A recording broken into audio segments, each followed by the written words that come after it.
குமரன் 20% தள்ளுபடியுடன் ஒரு ரெயின்கோட்டை வாங்கி ரூபாய் 25 சேமித்தார் எனில் ரெயின்கோட்டின் அசல் விலை என்ன அப்படின்னு கேட்டிருக்காங்க. ஓகேவா, ஒருத்தன் ரெயின்கோட் வாங்கியிருக்கான். எவ்வளோ % டிஸ்கவுண்ட்னா 20% டிஸ்கவுண்ட்டில் வாங்கியிருக்கான். ஓகேவா, அண்ட் 20% டிஸ்கவுண்ட்டில் வாங்கும்போது அவனுக்கு கிடச்சிருக்க அமௌண்ட் வந்து என்னென்னா 25 rupees கிடச்சிருக்கும்.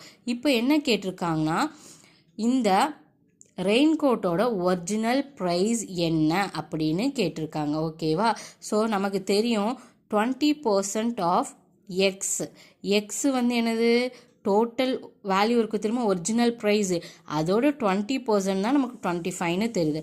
அப்போ அதை இந்த ஃபார்மேட்டில் சப்ஸ்டியூட் பண்ணிங்கன்னு வைங்களேன், நமக்கு ஒரிஜினல் ப்ரைஸை கண்டுபிடிச்சிடலாம், அதாவது அசல் வேல்யூவை கண்டுபிடிச்சிடலாம். 20% of எக்ஸ்னா 20 divided by 100 into x, which is equal to 25.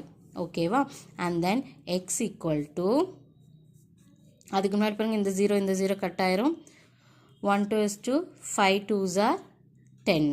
அப்போ x equal to 25 multiplied by 5 வரும்.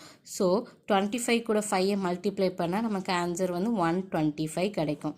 இந்த 125 தான் என்ன வேல்யூனா அந்த ரெயின்கோட்டோட ஒரிஜினல் ப்ரைஸ், அதாவது ரெயின்கோட்டோட அசல் வேல்யூ. அப்போது நமக்கு கொடுத்துருக்க கொஷினுக்கு ஆன்சர் வந்து ஆப்ஷன் ஏ, ₹125.